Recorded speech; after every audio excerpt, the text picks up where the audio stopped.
wabarakatuh.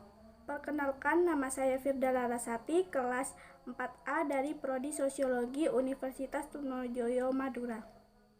Di sini saya akan menampilkan hasil analisis saya sendiri dan juga hasil wawancara langsung oleh salah satu pemilik sentra batik terkenal di Sumeneb. Namanya Bapak Yudi. Beliau merupakan pemilik dari sentra batik Canting Koning. Di dalam tugas kali ini ada 4 metode, yaitu metode social mapping, yang kedua ada metode diagram Venn, ketiga ada metode pola konsumsi, yang keempat ada metode matriks scoring. Video ini saya buat untuk memenuhi tugas UTS Sosiologi Industri. Nah, berikut merupakan penjelasan videonya.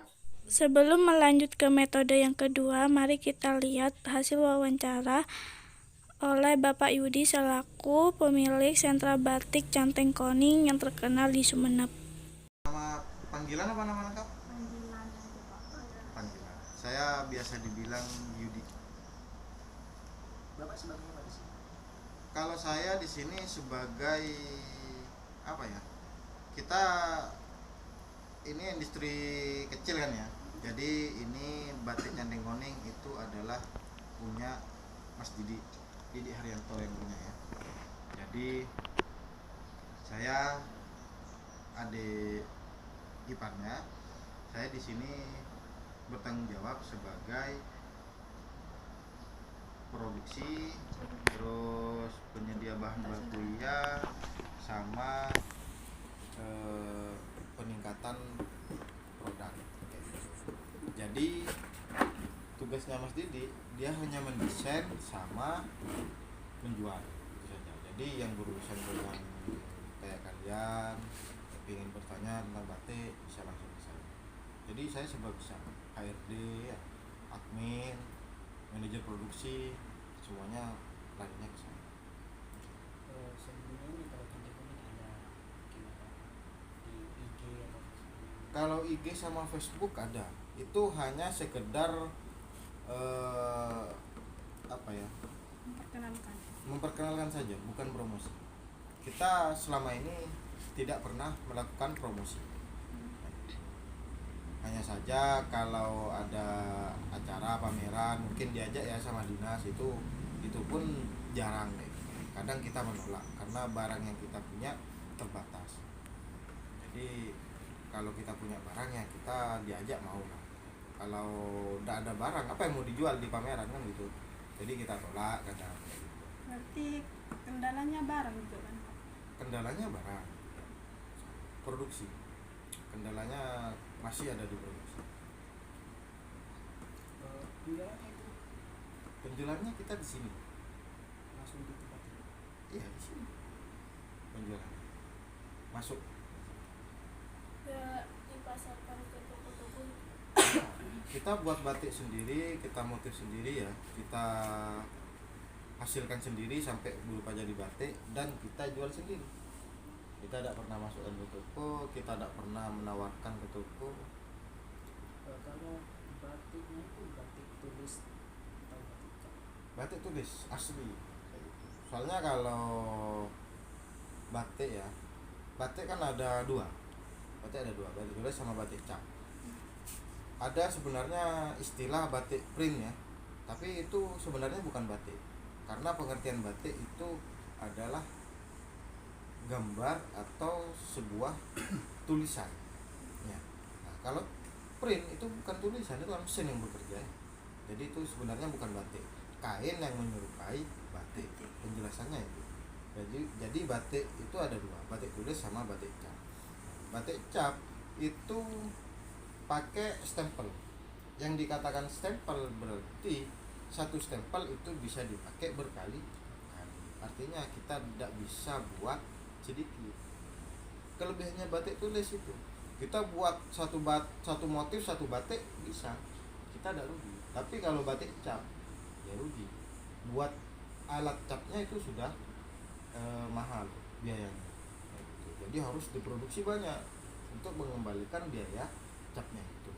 Tapi kalau batik tulis enggak, kita bebas, kita buat 1, 5, 10 bebas. Dan nilai jualnya pasti beda daripada batik cap ya, itu handmade ya, handmade original. Artinya dari proses awal sampai proses akhir semuanya handmade, tidak ada campuran alat mesin kayak mesin kayak gitu. Kayak stempel nggak ada, ditulis pakai tangan mesin. Jadi di sini ada motif-motif sendiri dari sini asli khas. Kalau khas pasti ada lah, kita kan batik berkarakter kayak gitu. Kita khasnya batik berkarakter. Kalau seumpama lahan yang dibutuhkan untuk produksi pembuatan batik itu kira-kira berapa? Kalau lahan relatif ya, ada bisa 10 kali 20 ya, kita tinggal menyesuaikan. Jadi lahannya berapa yang kerja berapa. Kalau lahan 10 kali 20 itu yang kerja maksimal sekitar 10 mentok ke 15 orang sudah. Kalau 20 sudah agak sempit ya. Kendala atau permasalahan apa saja yang dialami dari awal mula ini Pak, mula pendirian batik? Kalau kendala dari awal mungkin hanya saja kita mempertahankan kualitas, itu yang paling sulit.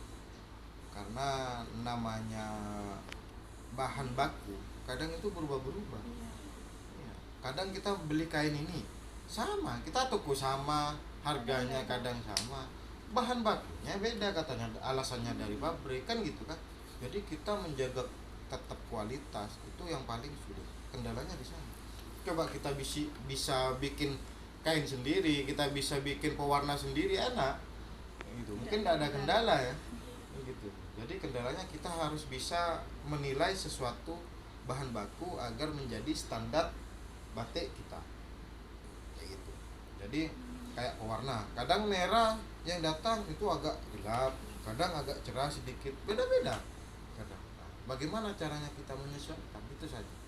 Dan juga kalau musim hujan kita agak lambat kayak gitu, karena keringnya kan agak lama ya. Kayak gitu. Sama kendala di SDM.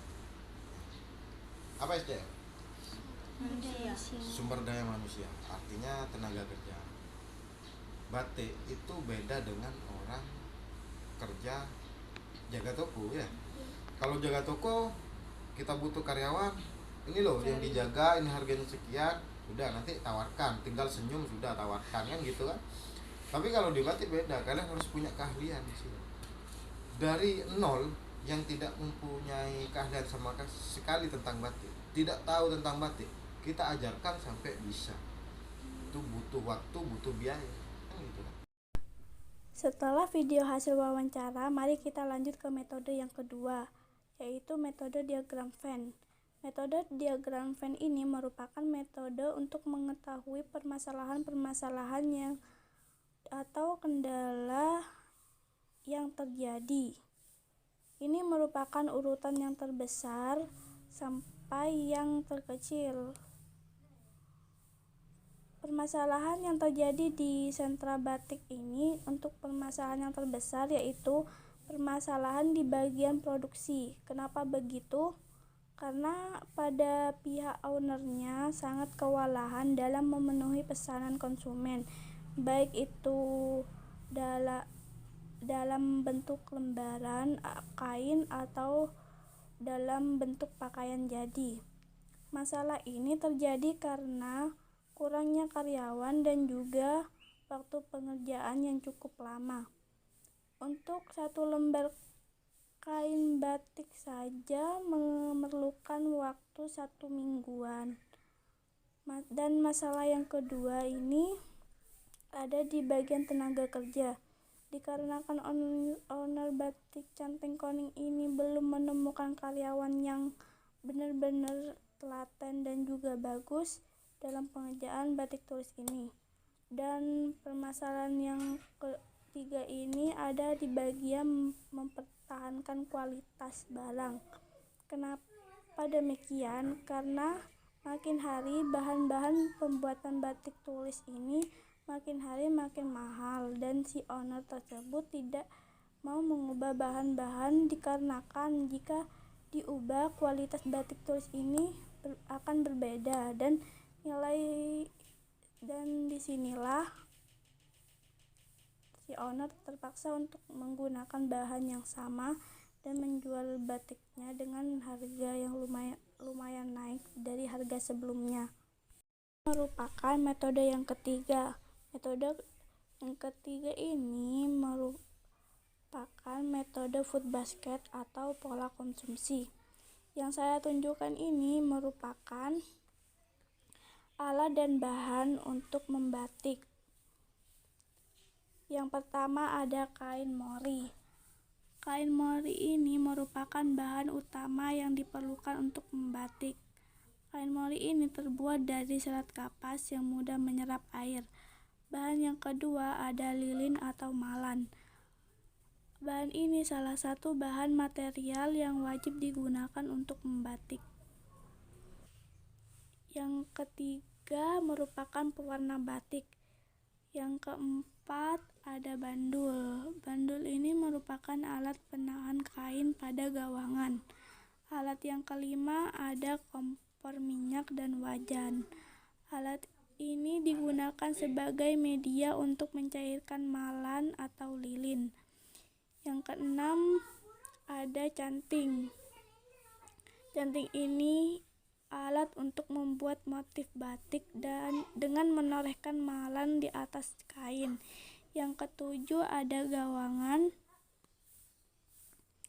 Gawangan ini berfungsi untuk menempatkan display batik agar terlihat dengan jelas dan tertata rapi.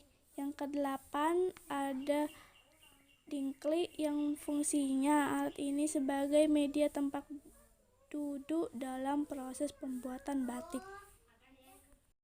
Nah, kita lanjut ke metode yang terakhir, yaitu metode matriks scoring. Metode matriks scoring merupakan sebuah metode untuk mengukur skala prioritas. Di sini saya mengukur seperti pada kain mori, canting, pewarna, dan lilin atau malan. Saya berikan skor tinggi itu karena bahan dan alat ini wajib ada di dalam pembuatan batik. Untuk wajan dan kompor minyak ini saya berikan skor 8 karena ini juga alat yang dibutuhkan untuk membatik. Jika kompor minyak ini tidak ada, masih bisa menggunakan kompor gas. Nah, di sini ada bandul. Ini di sini ada bandul, gawangan, dan dingklik. Kenapa saya lebih menaruh skor tinggi pada bandul daripada gawangan dan dingklik? Dikarenakan bandul ini sangat dibutuhkan juga supaya kain batik tidak mudah tertiup angin. Itu saja yang dapat saya jelaskan, kurang lebihnya mohon maaf. Assalamualaikum warahmatullahi wabarakatuh.